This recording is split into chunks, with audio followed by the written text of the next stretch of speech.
Chairman PTI के खिलाफ जो केसेस हैं अब उनमें शिद्दत आ रही है, वो मैच्योरिटी इख्तियार करते जा रहे हैं, उस पर तो आपकी राय हमें चाहिए। लेकिन ये जो तरमीम होने जा रही हैं, क्या ये चैलेंज हो सकती है? और आपके ख्याल में अगर इनका जो मुसवदा अगर आपने भी देखा हो या किसी हद तक आप तक पहुंचा हो, ये मुल्की मफाद में हो रही हैं या सियासी मफाद में? देखिए, मुझे तो ये नहीं पता मुल्की मफ़ाद क्या है, पहले इसको डिफ़ाइन कर दें, क्योंकि इसकी डेफ़िनेशन जो है ना वो हर इदारे ने और हर इंसान ने अपनी बनाई हुई है। इसका कोई कलेक्टिव डेफ़िनेशन नहीं है, ना आइन डिफ़ाइन करता है कि मुल्की मफ़ाद क्या है। ये इसको दूसरा नाम इसका डॉक्ट्रिन ऑफ नेसेसिटी भी होता है, मुल्की मफ़ाद का जो पिछले 70 साल से हम सुन रहे हैं, वो भी बन जाता है वो।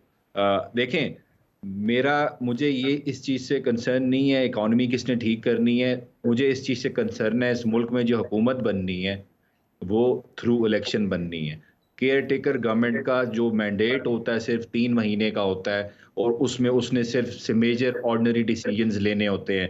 अगर उन्होंने ऐसा कोई पॉलिसी डिसीजन लेना है जिससे इस मुल्क की अवाम को इफ़ेक्ट हो सकती है, तो वो उनके पास उसका मैंडेट होना चाहिए और मैंडेट तब ही होता है जब आप इलेक्टेड होते हैं। नहीं तो फिर आपको पार्लियामेंट की ज़रूरत भी नहीं है, आपको किसी इंस्टीट्यूशन की ज़रूरत नहीं है। आप एक नोटिफ़िकेशन से एक हुकूमत बना दें।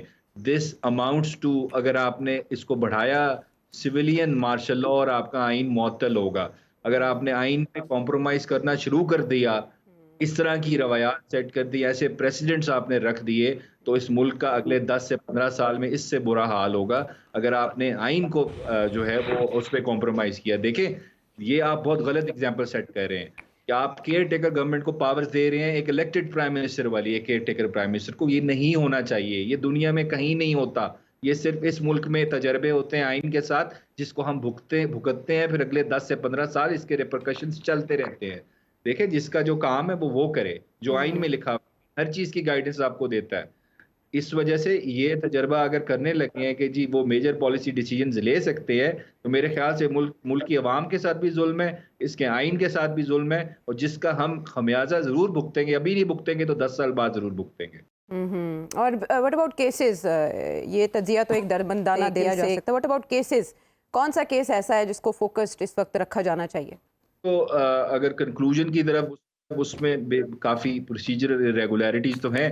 जो जा रहा है वो आपका तोशाखाना वाला केस है, उसमें 342 की स्टेटमेंट है। अब कल उसमें फिर आप अपने गवाह भी ला सकते हैं। अब देखिए वो कितने गवाह उसमें साथ पेश करते हैं, वो स्टेटमेंट में क्या कहते हैं। लेकिन साथ एक सुप्रीम कोर्ट में भी हियरिंग लगी हुई है, क्योंकि उसमें सबसे बड़ा जो मेन इशू था वो ये था कि तोशाखाना केस नॉट मेंटेनेबल है। जी। तो इस वजह से कि वो कंप्लेंट 120 दिन की लिमिट के बाहर जाके फाइल की है इलेक्शन कमीशन ने, तो वो बार्ड है, क्योंकि एक सेक्शन 137 कहता है कि हम्म। 137(4) कि 120 डेज के अंदर आपने कंप्लेंट फाइल करनी है। तो मेंटेनेबिलिटी का क्वेश्चन शुरू में डिसाइड इस्लामाबाद हाई कोर्ट ने तो नहीं किया, लेकिन जो उन्होंने रिमांड ऑर्डर किया था वो सुप्रीम कोर्ट में चला गया।